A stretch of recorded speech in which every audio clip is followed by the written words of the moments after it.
할렐루야. 오늘도 설교 나눔을 시작하겠습니다.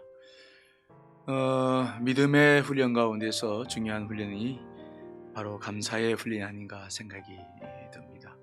오늘 38년 된 병자를 살펴보았죠. 베데스다라는 연못은 자비의 집이었지만 사실 자비의 집은 아니었죠.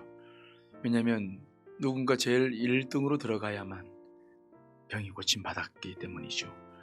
중증 환자들은 일찍 들어갈 수가 없어서 오히려 더 절망을 느꼈던 그 베데스다.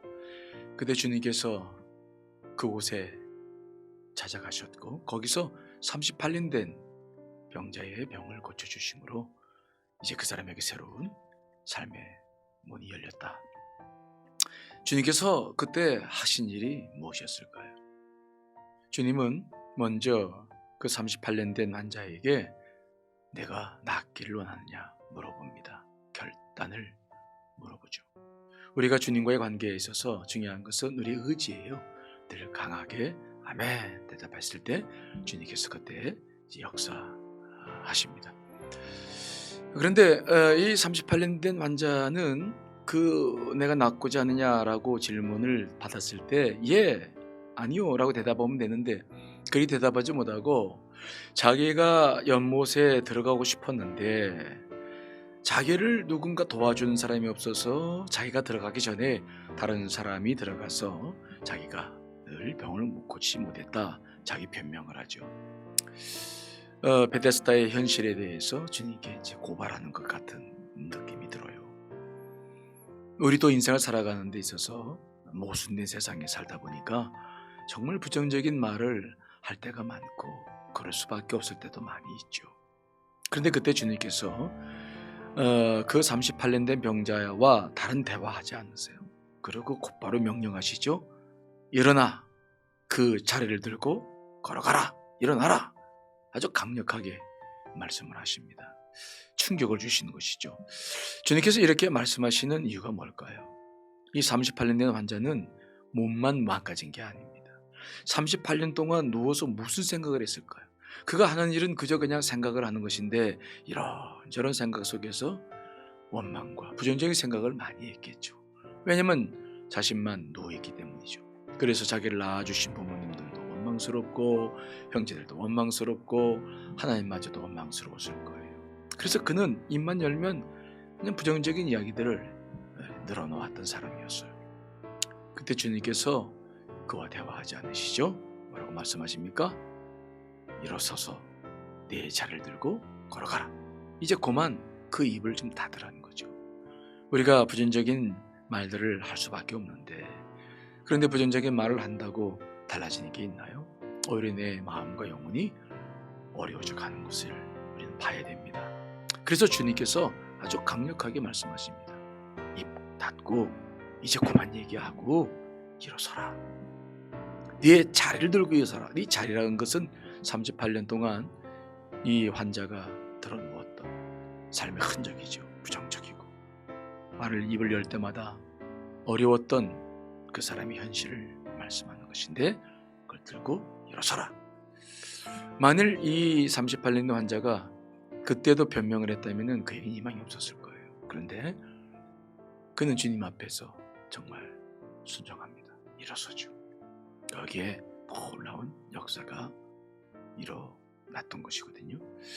우리도 이 코로나19로 인해서 삶이 많이 어려워지고 있는데 우리도 사실은 오늘 도전이 좀 필요하다고 생각해요. 이제 그만 부정적인 이야기들 좀 입을 닫고 우리도 좀 반응했으면 좋겠어요. 일어서라 했을 때 아멘. 이제는 말씀을 가지고 일어서야 되지 않을까요? 그런데 오늘 가만히 이 말씀을 보면은 주님께서 왜 그렇게 강력히 여기셨나? 육체의 병만을 고친 것이 아니에요. 무너져 있는 많은 마음들과 영혼을 그 말씀으로 고치신 것입니다. 그러므로 이 38년 된 환자가 받은 축복은 무엇일까 생각해 보면 그가 병 고침 받았다. 사실은 그것도 큰 축복이지만은 그 축복을 가만히 보면 축복이 아니에요. 왜? 우리와 동일하게 우리가 지금 걷고 있는 거 아닙니까? 뛰고 있는 거 아닙니까? 이걸 받은 거거든요. 그러니까 우리가 지금 걷고 뛴다고 그래서 우리가 복을 받았다고 말을 합니까? 그가 받은 복은 정상인이 되는 거죠. 근데 사실 정상인이 됐다고 인생 문제가 다 해결되는 겁니까? 이제부터 그는 먹고 살아야 되는데 아무 준비가 없었던 거예요. 그럼 그가 받은 복은 무엇입니까? 진짜 복은 무엇입니까? 욕심만 고침받는다 되는 것은 아니에요.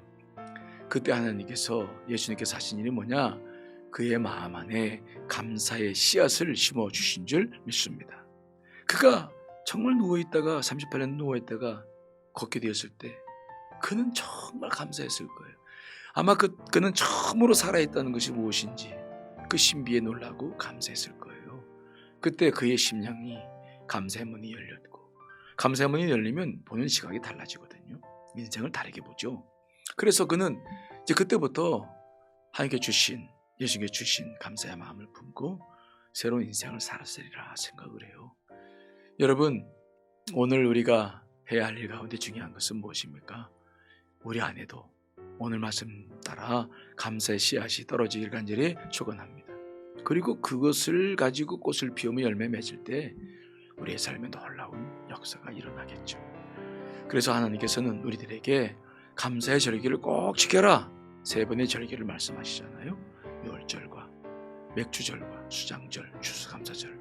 우리가 다음 주가 맥주절인데 그때 우리가 해야 할 일 가운데 중요한 거 오늘 본문 말씀 출애굽기에서 말씀드렸죠.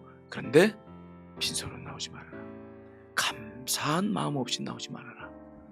그 말씀을 오늘 우리가 함께 나눴는데 여러분들 안에도 감사한 마음을 가지고 주 앞에 나와서 감사로 새롭게 시작되시기를 간절히 축원합니다.